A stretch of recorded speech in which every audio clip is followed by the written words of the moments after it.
मेघमाଳରେ ଶୀଘ୍ର ଆସୁଥିବା ଆମ୍ଭମାନଙ୍କ ଉଦ୍ଧାରକର୍ତ୍ତା ପ୍ରଭୁ ଯୀଶୁଖ୍ରୀଷ୍ଟଙ୍କ ଅତି ପବିତ୍ର ଓ ବହୁମୂଲ୍ୟ ନାମରେ ଆପଣମାନଙ୍କୁ ଆଉ ଗୋଟିଏ ନୂତନ ପ୍ରସଙ୍ଗ ନୂତନ ଭିଡ଼ିଓରେ ପୁନର୍ବାର ସମସ୍ତଙ୍କୁ ମୁଁ ସ୍ୱାଗତ କରେ। ଖ୍ରୀଷ୍ଟରେ ପ୍ରିୟ ଭାଇ ଭଉଣୀମାନେ, ଆମେ ସମସ୍ତେ ଜାଣୁ ଯେ ଆଜି ଦିନମାନଙ୍କରେ ଆମେ ନୂତନ ବର୍ଷର ସମୟରେ ଆମେ ବସବାସ କରୁଛୁ। ଆଉ ଆମେ ଗୋଟିଏ ନୂତନ ଦିନ ଆମ ଜୀବନରେ ଆମେ ଆରମ୍ଭ କରିବା ପାଇଁ ଯାଉଛୁ। ଏହିପରି ସମୟରେ ସ୍ୱର୍ଗର ପରମେଶ୍ୱର ତାହାଙ୍କ ବାକ୍ୟ ଦ୍ୱାରା ବିଭିନ୍ନ ପ୍ରସଙ୍ଗ ମାଧ୍ୟମରେ ସେ ଆମମାନଙ୍କୁ ଉତ୍ସାହିତ କରୁଅଛନ୍ତି, ଶିକ୍ଷା ଦେଉଅଛନ୍ତି। ସେଥିପାଇଁ ତାହାଙ୍କ ନାମର ପ୍ରଶଂସା ହେଉ। ଆଜି ମଧ୍ୟ ପ୍ରଭୁଙ୍କ ବାକ୍ୟରୁ ମୁଁ ଆଉ ଗୋଟିଏ ନୂଆ ପ୍ରସଙ୍ଗ ଅଳ୍ପ ସମୟ ଆପଣମାନଙ୍କ ନିକଟରେ ମୁଁ ରଖିବା ପାଇଁ ଚାହେଁ। ଆଜି ଯେଉଁ ପ୍ରସଙ୍ଗଟି ଆପଣମାନଙ୍କ ଠାରେ ମୁଁ ରଖିବା ପାଇଁ ଚାହେଁ, ସେହି ପ୍ରସଙ୍ଗର ଶୀର୍ଷକ ହେଲା ଜଣେ ବିଶ୍ୱାସୀ ନୂଆ ବର୍ଷକୁ କିପରି ଆରମ୍ଭ କରିବା ଉଚିତ। ଜଣେ ଖ୍ରୀଷ୍ଟ ବିଶ୍ୱାସୀ ନୂତନ ବର୍ଷକୁ କିପରି ଆରମ୍ଭ କରିବା ଉଚିତ, ଏହି ପ୍ରସଙ୍ଗରେ ଆମେ ପ୍ରଭୁଙ୍କ ବାକ୍ୟରୁ ଅଳ୍ପ ସମୟ କଥାବାର୍ତ୍ତା ହେବା। ଆମେ ସମସ୍ତେ ଜାଣୁ ଯେ ଯେଉଁ ସମୟରେ ନୂତନ ବର୍ଷ ଆସେ, ଅନେକ ଭାଇ ଭଉଣୀମାନେ ସେମାନେ ସେ ନୂତନ ବର୍ଷକୁ ଭୋଜି ଭାତ ସହିତ ସେମାନେ ଭୋଜନ ପାନ କରି ସେମାନେ ସେ ଦିନକୁ ସେମାନେ ଆରମ୍ଭ କରନ୍ତି। ଏବଂ ନୂତନ ବର୍ଷକୁ ଅନେକ ଭାଇ ଭଉଣୀମାନେ ସେମାନେ ନୂଆ ପୋଷାକ ପିନ୍ଧି ସେମାନେ ନୂତନ ବର୍ଷକୁ ସେମାନେ ଆରମ୍ଭ କରନ୍ତି।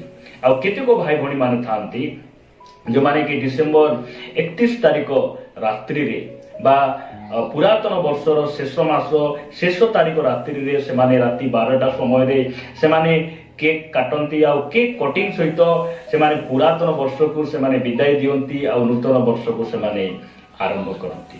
ପ୍ରିୟ ଭାଇ ଭଉଣୀମାନେ, କିନ୍ତୁ ମୁଁ ଆପଣମାନଙ୍କୁ କହିବା ପାଇଁ ଚାହେଁ, ଆମେ ଖ୍ରୀଷ୍ଟ ବିଶ୍ୱାସୀ ହେଇଥିବା ସକାଶୁ ପ୍ରଭୁଙ୍କର ବାକ୍ୟ ଆମକୁ କ'ଣ କହେ, ଆମେ ଏହି ନୂତନ ବର୍ଷ ଆମ ଜୀବନରେ କି ପ୍ରକାର ଆମେ ଆରମ୍ଭ କରିବା ଆବଶ୍ୟକ ରହିଛି। ମୁଁ ପ୍ରଭୁଙ୍କ ବାକ୍ୟରୁ ଆପଣମାନଙ୍କୁ ଅଳ୍ପ କିଛି କଥା କହି ପରାମର୍ଶ ଦେବା ସହିତ ଉତ୍ସାହିତ କରିବା ପାଇଁ ଚାହେଁ। ଆପଣମାନେ ମୋ ସହିତ ମାର୍କ ଲିଖିତ ସୁସମାଚାର 1 ଅଧ୍ୟାୟକୁ ଆସିବେ। ମାର୍କ ଲିଖିତ ସୁସମାଚାର 1 ଅଧ୍ୟାୟ 35 ପଦ ମୁଁ ଆମ ସମସ୍ତଙ୍କ ନିମନ୍ତେ ପାଠ କରିବା ପାଇଁ ଚାହେଁ। ଲେଖାଯାଏ, ପାହାନ୍ତିଆ ସମୟରେ ଅନ୍ଧାର ଥାଉ ଥାଉ ସେ ଉଠି ବାହାରି ଗଲେ ଓ ଗୋଟିଏ ନିର୍ଜନ ସ୍ଥାନକୁ ଯାଇ ସେଠାରେ ପ୍ରାର୍ଥନା କରିବାକୁ ଲାଗିଲେ। ଏହା ପ୍ରଭୁ ଯୀଶୁଖ୍ରୀଷ୍ଟଙ୍କ ବିଷୟରେ ଲେଖାଯାଏ। ଏହା ପ୍ରଭୁ ଯୀଶୁଖ୍ରୀଷ୍ଟଙ୍କର ଗୁଣ, ତାହାଙ୍କର ସ୍ୱଭାବ। ଆମେ ଯେପରି ତାହାଙ୍କ ଠାରୁ ଶିଖୁ, ତାହାଙ୍କ ପରି ହେଉ, ଏହା ସ୍ୱର୍ଗର ପରମେଶ୍ୱର ଇଚ୍ଛା କରନ୍ତି। ଯେଉଁ ସମୟରେ ପ୍ରଭୁ ଯୀଶୁଖ୍ରୀଷ୍ଟ ସେ ନୂତନ ଦିନରେ ପଦାର୍ପଣ କରୁଥିଲେ, ପ୍ରତି ପ୍ରଭାତରେ ସେ କ'ଣ କରୁଥିଲେ? ନିର୍ଜନ ସ୍ଥାନକୁ ଚାଲି ଯାଉଥିଲେ। ସେ ଅନ୍ଧାର ଥାଉ ଥାଉ ସେ ଉଠୁଥିଲେ ଆଉ ସେ କ'ଣ କରୁଥିଲେ ଯେ ପିତାଙ୍କ ନିକଟରେ ପ୍ରାର୍ଥନା ସହିତ ପ୍ରତି ଦିନକୁ ସେ ଆରମ୍ଭ କରୁଥିଲେ। ପ୍ରିୟ ଭାଇ ଭଉଣୀମାନେ, ଅନେକ ଭାଇ ଭଉଣୀମାନେ କହନ୍ତି, ମୁଁ ସକାଳେ ଉଠିଲେ ମୁଁ ମୋବାଇଲ ଟିକେ ନ ଦେଖିଲେ ମୋତେ ସେ ଦିନ ଭଲ ଲାଗେ ନାହିଁ। ଅନେକ ଭାଇ ଭଉଣୀମାନେ କହନ୍ତି, ସକାଳେ ଟିକେ ଉଠି ମୁଁ ନ୍ୟୁଜ୍ ପେପର ଟିକେ ନ ପଢ଼ିଲେ, ମୁଁ ନ୍ୟୁଜ୍ ଟିକେ ମୋ ସୋସିଆଲ ମିଡ଼ିଆରେ ନ ଦେଖିଲେ ମୋତେ ଭଲ ଲାଗେ ନାହିଁ। ଏହି ପ୍ରକାର କଥା ଗୁଡ଼ିକ ଅନେକ ଭାଇ ଭଉଣୀମାନେ କହନ୍ତି। ମାତ୍ର ଯୀଶୁଙ୍କୁ ଯଦି ଆପଣ ପଚାରିବେ, ସିଏ କ'ଣ କହିବେ ଆପଣଙ୍କୁ? ପ୍ରଭୁ, ଆପଣଙ୍କ ଦିନ ଆପଣ କେମିତି ଆରମ୍ଭ କରୁଥିଲେ? ସେ କହିବେ, ମୋର ଦିନ ପ୍ରତିଦିନ ମୋ ପାଇଁ ନୂତନ ଥିଲା ଆଉ ପ୍ରତିଦିନ ମୋର ପିତାଙ୍କ ସହିତ ମୁଁ କଥାବାର୍ତ୍ତା ହେଇ ପ୍ରାର୍ଥନା ସହିତ ମୋର ଦିନକୁ ମୁଁ ଆରମ୍ଭ କରୁଥିଲି। କାରଣ ସେ ଜାଣିଥିଲେ ଯେ ମୋତେ ଅନେକଙ୍କୁ 5ଟି ରୁଟି 2ଟି ମାଛରେ 5,000 ଲୋକଙ୍କୁ ଖୁଆଇବାର ଅଛି। ମୁଁ ଅନେକ ରୋଗୀମାନଙ୍କୁ ସୁସ୍ଥ କରିବାର ଅଛି। ହଜାର ହଜାର ଲୋକଙ୍କ ଆଗରେ ବାକ୍ୟ କହିବାର ଅଛି। ଏସବୁ ତାଙ୍କୁ ଜଣା ଥିଲା। ମୁଁ ନିନ୍ଦା ଅପମାନ ଦେଇ ଯିବାକୁ ପଡ଼ିବ, ମୋତେ କ୍ରୁଶରେ ଚଢ଼ିବାକୁ ପଡ଼ିବ। ଆଉ ଏହିସବୁ କାର୍ଯ୍ୟ ନିମନ୍ତେ ମୁଁ ଯଦି ପ୍ରାର୍ଥନା କରିବି ନାହିଁ, ମୋର ଦିନକୁ ପ୍ରାର୍ଥନା ସହିତ ମୁଁ ଆରମ୍ଭ କରିବି ନାହିଁ, ତାହେଲେ ମୁଁ କ'ଣ ହେଇଯିବି? ଫେଲୁଅର ହେଇଯିବି, ମୁଁ ପଡ଼ିଯିବି, ମୁଁ ହାରିଯିବି। ଏହି କଥା ପ୍ରଭୁ ଯୀଶୁଖ୍ରୀଷ୍ଟ ଭଲରେ ଜାଣିଥିଲେ। ପ୍ରିୟ ଭାଇ ଭଉଣୀମାନେ, ମୁଁ କହିବା ପାଇଁ ଚାହେଁ, ଯଦି ଆପଣ ଟଙ୍କାର ସହିତ ବ୍ୟବସାୟ ସହିତ ଆପଣ ଧନ ମର୍ଯ୍ୟାଦା ସହିତ ଆପଣ ଦିନକୁ ଆରମ୍ଭ କରୁଛନ୍ତି, ହେଇପାରେ ଆପଣ ହାରିଯିବେ, ଆପଣ ପଡ଼ିଯିବେ। କିନ୍ତୁ ମୁଁ ଆପଣଙ୍କୁ ଉତ୍ସାହିତ କରିବା ପାଇଁ ଚାହେଁ, ଯଦି ଏହି ନୂଆ ବର୍ଷକୁ ଆପଣ ପ୍ରାର୍ଥନା ସହିତ ଆରମ୍ଭ କରୁଛନ୍ତି, ତାହେଲେ ଆପଣ କେବେ ମଧ୍ୟ ହାରିବେ ନାହିଁ। କାରଣ ଆମର ଯୁଦ୍ଧ ଆଣ୍ଠୁର ଯୁଦ୍ଧ, ଆଉ ଏହି ଯୁଦ୍ଧ ପ୍ରଭୁ ଯୀଶୁଖ୍ରୀଷ୍ଟ ଆମକୁ ସେ ଶିଖାଇ ଅଛନ୍ତି। ପ୍ରଭୁଙ୍କ ନାମର ସ୍ତୁତି ହେଉ। ସେଥିପାଇଁ এই ନୂଆ ବର୍ଷକୁ ଆମେ କେମିତି ଆରମ୍ଭ କରିବାର ଆବଶ୍ୟକ ରହିଛି? ପ୍ରାର୍ଥନା ସହିତ।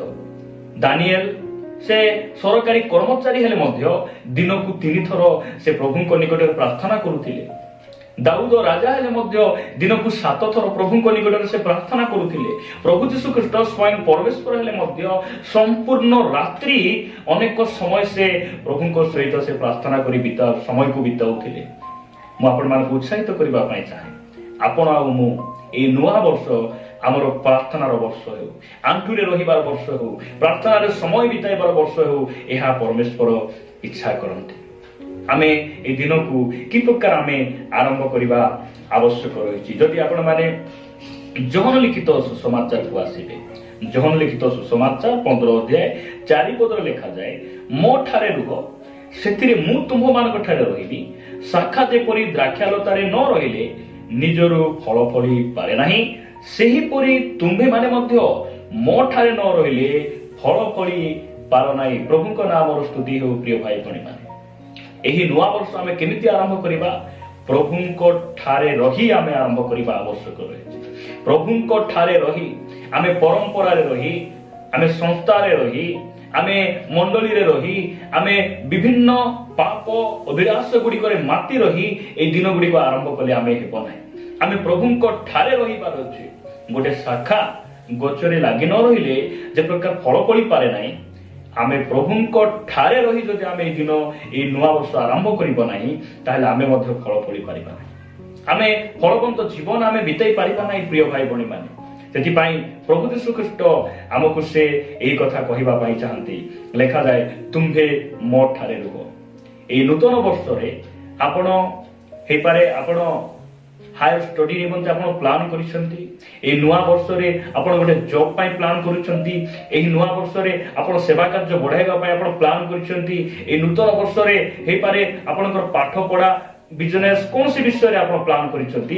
ବହୁତ ଭଲ ବିଷୟ, କିନ୍ତୁ ସେଇ ସବୁ କାର୍ଯ୍ୟ କରିବା ପୂର୍ବରୁ ପରମେଶ୍ୱରଙ୍କୁ ଆପଣ ସାମ୍ନାରେ ରଖନ୍ତୁ, ପରମେଶ୍ୱରଙ୍କୁ ଆପଣଙ୍କ ସମ୍ମୁଖରେ ରଖନ୍ତୁ, କାରଣ ସେ ଆପଣଙ୍କୁ ସଫଳତା ଦେବେ, ସେ ଆପଣଙ୍କୁ ବିଜୟ ପଥରେ କଢେଇ ନେବେ। ପ୍ରିୟ ଭାଇ ଭଉଣୀମାନେ, ସେଥିପାଇଁ ବାଇବେଲ ଆଦି ପୁସ୍ତକ ବା ବାଇବେଲର ପ୍ରଥମ ପୁସ୍ତକ ଏ ପ୍ରକାର ଆରମ୍ଭ ହୁଏ, ଆଦ୍ୟରେ ପରମେଶ୍ୱର, ଆଦ୍ୟରେ ପରମେଶ୍ୱର, ପ୍ରଥମରେ ଆମର ପରମେଶ୍ୱର ହେବାର ଆବଶ୍ୟକ ରହିଛି।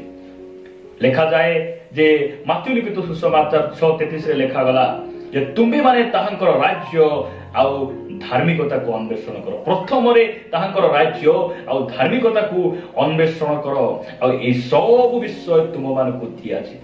କଣ ସେ ସବୁ ବିଷୟ? ଏ ଜଗତର ସବୁ ବିଷୟ ନିମନ୍ତେ ଆମେ ଧାଇବାର ଆବଶ୍ୟକ ନାହିଁ। ଆମେ ପ୍ରଭୁଙ୍କ ନିକଟ ରହିବା, ଆଉ ପରମେଶ୍ୱର ସେଇ ସବୁ ବିଷୟ ଆମ ନିମନ୍ତେ ସେ କରିବେ। ପ୍ରଭୁଙ୍କ ନାମର ସ୍ତୁତି ହେଉ। ପ୍ରିୟ ଭାଇ ଭଉଣୀମାନେ, ଆମକୁ এই ନୂଆ ବର୍ଷକୁ এই ପ୍ରକାର ଭାବରେ ଆରମ୍ଭ କରିବା। ପ୍ରଥମରେ ପ୍ରାର୍ଥନା ସହିତ ଆରମ୍ଭ କରିବା, ଦ୍ୱିତୀୟରେ ପ୍ରଭୁରେ ରହି ଆମେ ଆରମ୍ଭ କରିବା। ଶେଷ କଥା କହି ମୁଁ ସମାପ୍ତ କରିବା ପାଇଁ ଚାହେଁ। ଆପଣମାନେ ଲୁକ ଲିଖିତ ସୁସମାଚାର 5 ଅଧ୍ୟାୟ 4 ପଦରୁ 6 ପଦ ପର୍ଯ୍ୟନ୍ତ ମୁଁ ପଢିବା ପାଇଁ ଚାହେଁ। ଲେଖାଯାଏ, ସେ କଥା ଶେଷ କରି ସିମୋନଙ୍କୁ କହିଲେ, ଗଭୀର ଜଳକୁ ଯାଇ ମାଛ ଧରିବା ନିମନ୍ତେ ତୁମ୍ଭମାନଙ୍କର ଜାଲ ପକାଅ। ସେଥିରେ ସିମୋନ ଉତ୍ତର ଦେଲେ, ହେ ଗୁରୁ, ଆମ୍ଭେମାନେ ରାତି ଯାକ ପରିଶ୍ରମ କରି କିଛି ଧରିନାହୁଁ, କିନ୍ତୁ ଆପଣଙ୍କ କଥାରେ ମୁଁ ଜାଲ ପକାଇବି।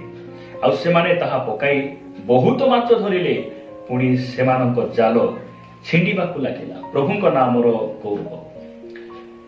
ଆମର এই ନୂଆ ବର୍ଷ ପ୍ରଭୁଙ୍କର ବାକ୍ୟ ଅନୁସାରେ ଆମେ ଜୀବନ ବିତାଇବାର ବର୍ଷ। ପ୍ରଭୁଙ୍କ ବାକ୍ୟରେ ଆରମ୍ଭ ହେବାର ଅଛି ଏହି ବର୍ଷ। ପ୍ରଭୁଙ୍କର ବାକ୍ୟ ଅନୁସାରେ ବଞ୍ଚିବି, ଏହି ନିଷ୍ପତ୍ତି ନେଇ ଆମେ ଏହି ବର୍ଷକୁ ଆରମ୍ଭ କରିବାର ଆବଶ୍ୟକ ରହିଛି। ପିତର ନିଜ ବୁଦ୍ଧି, ନିଜ ଆଇଡିଆରେ ରାତି ଯାକ ସେ ଜାଲ ମାରିଲେ, ଏ କଣେ ସେ କଣେ ଜାଲ ମାରିଲା ପରେ ସେ ହାଲିଆ ହେଇଯାଉଛନ୍ତି, ପରିଶ୍ରାନ୍ତ ହଉଛନ୍ତି। ଆଉ ନିରୁପାୟ ସମୟରେ ପ୍ରଭୁ ଯୀଶୁ ଖ୍ରୀଷ୍ଟ ପିତରଙ୍କ ଠାରେ ଆସୁଛନ୍ତି, ଆଉ ସେ କହୁଛନ୍ତି, ତୁମେ ହାଲିଆ ହେଇଗଲ, ତୁମେ ବିଫଳ ହେଇଗଲ, ତଥାପି ତୁମେ ମୋର କଥା ମାନ, ମୋର ବାକ୍ୟ ଅନୁସାରେ ତୁମେ ଜାଲ ପକାଅ। ଆଉ ସେମାନେ ଯେତେବେଳେ ଜାଲ ପକାଉଛନ୍ତି, ସେଇ ସମୟରେ ଏତେ ମାଛ ଲାଗୁଛନ୍ତି, ଜାଲ ଛିଣ୍ଡିବା ପାଇଁ ଲାଗୁଛି। ପ୍ରିୟ ଭାଇ ଭଉଣୀମାନେ, ପରମେଶ୍ୱର ଆମକୁ ବିପଦରେ ପଡ଼ିବା ପୂର୍ବରୁ, ଆମକୁ ହତାଶ ନିରାଶ ହେବା ପୂର୍ବରୁ ସେ ଆମକୁ ଉତ୍ସାହିତ କରିବା ପାଇଁ ଚାହାନ୍ତି, ଶିକ୍ଷା ଦେବା ପାଇଁ ଚାହାନ୍ତି। आमे ए वर्ष को प्रभुंकर वाक्य अनुसार आमे आरंभ करिबा। प्रभुंकर बाइबल भित्तिक वर्ष हेउ, प्रभुंकर वाक्य अनुसार बंचिबार जीवन आमर हेउ, आ प्रभुंकर वाक्य अनुसार आमे ए वर्ष कोन करिबा आरंभ करिबा। प्रभु ए वाक्य दी हम प्रत्येकंकु प्रचुर भाव